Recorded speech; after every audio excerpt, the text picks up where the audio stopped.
Fala galera, tudo bem? Mais uma vez por aqui, Jefferson Chiesi, coordenador de treinamentos da Avante Treinamentos, e eu quero comentar com vocês nesse vídeo sobre uma postagem que eu fiz recentemente nas nossas redes sociais e aparentemente pareceu ser uma postagem errada, uma postagem com erro de português. Mas na realidade foi proposital, pessoal. Isso daí na realidade foi para colocar em prática uma coisa que eu já venho percebendo há algum tempo nos treinamentos que eu ministro sobre o comportamento humano em geral, né? E eu quero falar para vocês um pouquinho sobre isso, que está relacionado aí sobre a nossa percepção de riscos, né? Eu até coloquei na postagem, que foi essa aqui, ative sua percepção de riscos, e é uma das coisas que eu venho trabalhando muito nos treinamentos que eu faço. Nós temos uma percepção de riscos naturais, só que infelizmente a gente não coloca ela em prática quando a relação é tarefa profissional, a nossa segurança. A gente coloca essa percepção e risco em prática quando é algo relacionado a coisas não profissionais, vamos dizer assim. Tá? Qual foi a postagem proposital? Aqui nessa postagem eu coloquei um trecho de uma música, né, só que com uma conotação diferenciada, e eu coloquei aqui embaixo, ó, ative sua percepção de riscos.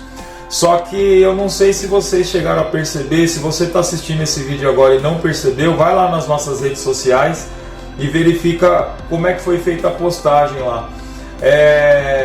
A postagem original foi feita com a palavra percepção escrita com S. E a palavra percepção não é com S, é com C. Tá? Então, incrivelmente, somente 2 pessoas me reportaram dizendo que a escrita estava incorreta. E é isso que realmente acontece no dia a dia. Então, essa percepção aqui, ó, tá errada, tá? Percepção com S não existe. O correto é percepção com C. Então, a partir de agora, nossas próximas postagens serão com essa versão aqui correta, porém serviu aí de alerta para a gente fazer o nosso teste. Qual foi o teste, gente? Todos nós já temos uma noção do que é bom e do que é ruim, do que está certo e do que está errado. A gente tem o costume mais forte de verificar isso nas outras pessoas.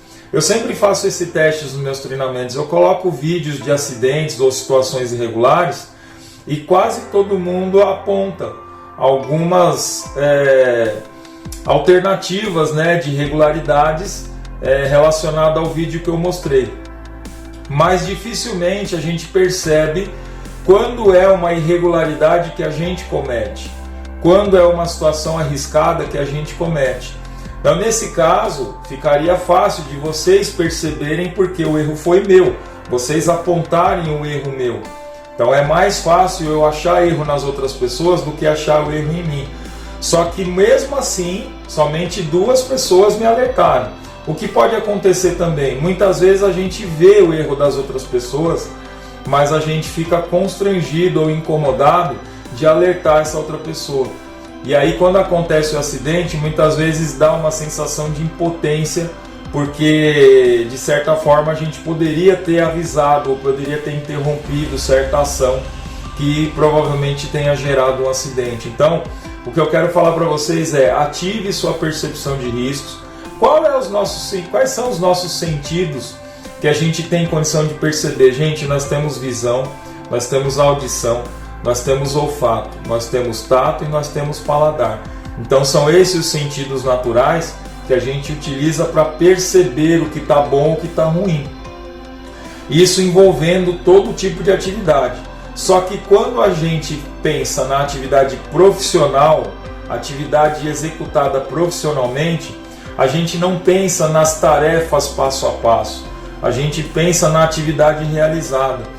Quando a gente pensa numa percepção ou análise de risco feita fora do âmbito profissional, a gente já se preocupa com as etapas. Por exemplo, você vai fazer uma viagem. Você se preocupa com o caminho, você se preocupa com o trajeto, se você tem dinheiro para ir, para voltar, se as condições estão favoráveis para você ir, para voltar. Quando a gente vai a um shopping ou vai fazer compras, a gente se preocupa com as etapas. Agora, quando a gente pensa na tarefa profissional, a gente pensa na tarefa concluída, a gente esquece de programar o que pode acontecer durante a realização dessa tarefa. Então, a análise de risco ela é feita etapa por etapa, passo a passo. Primeiro passo, preparar equipamento. Segundo passo, montar. Terceiro passo, fazer o acesso ou começar a realização do serviço. A gente tem que pensar nessa mesma forma, gente. Análise de risco é uma coisa trabalhosa, é uma coisa um pouco chata, mas é uma coisa que evita a real perca de tempo, que ela acontece depois que o acidente acontece.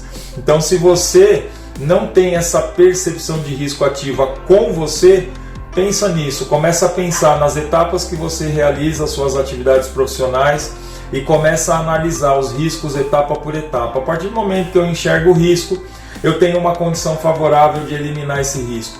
O que evita o acidente não é utilizar EPI, o que evita o acidente é eu ver o perigo na minha frente, analisar quais os possíveis riscos e ali eu conseguir eliminá-los ou neutralizá-los. É isso que realmente vai evitar o acidente. Um dado com esse teste que eu fiz que me deixou um pouco assustado foi a quantidade de pessoas que me alertou. Então, se você não está acostumado a perceber os riscos envolvendo as suas atividades, mas tem condição de analisar e perceber os riscos envolvendo a atividade das outras pessoas, não fica constrangido, como eu acredito que a grande maioria das pessoas que viu essa postagem feita de forma errada, de propósito, e não me alertou.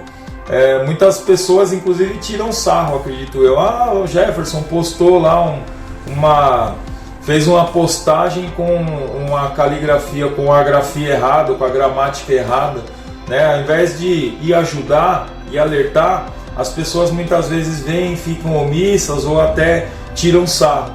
Então, se você ter essa condição de ver o erro da outra pessoa, comenta, alerta, às vezes você dá uma oportunidade para ela perceber as questões que ela está fazendo ou deixando de fazer, que coloca a atividade dela em risco, e a atividade dela em risco não traz risco só para ela.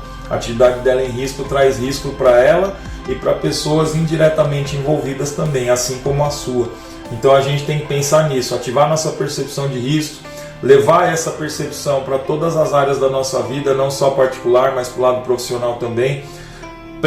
Aprender ou se acostumar a fazer essa análise de risco etapa por etapa e a tomar uma atitude que elimine ou neutralize os riscos que a gente visualizar. A gente tem que pensar também numa situação, quando a gente pensa em acidente, a gente pensa somente no acidente efetivado, né? Quando tem dano material ou lesão física. Na realidade, quando a gente trabalha com percepção de riscos, a gente tem que trabalhar lá no início, na real causa do risco, e ela começa com um negócio chamado desvio. Então a gente tem que começar, a partir do momento que a gente exercita a nossa percepção de riscos, a gente começa a enxergar esse nível invisível para muita gente, que é chamado de desvios. Então os desvios eles levam aos quase acidentes ou incidentes, e estes vão levar a danos materiais, lesões físicas leves, graves ou fatais. É como se fosse uma pirâmide na realidade, só que ela não tem proporções, né?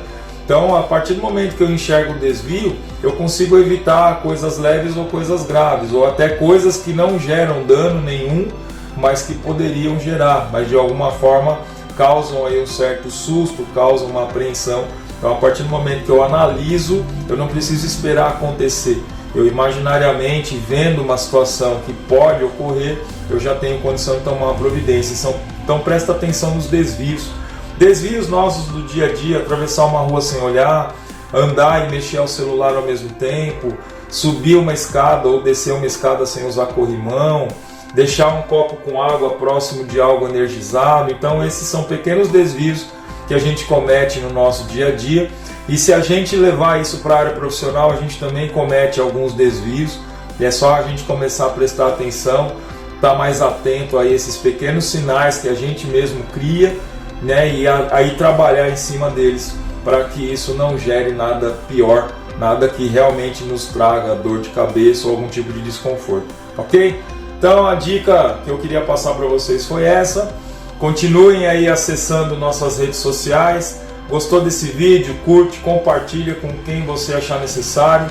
Baixe esse vídeo, usa ele nos seus treinamentos se você for instrutor, e qualquer dúvida pode fazer contato com a gente que a gente vai te atender e te ajudar aí da melhor forma possível, ok? Obrigado, galera, até a próxima!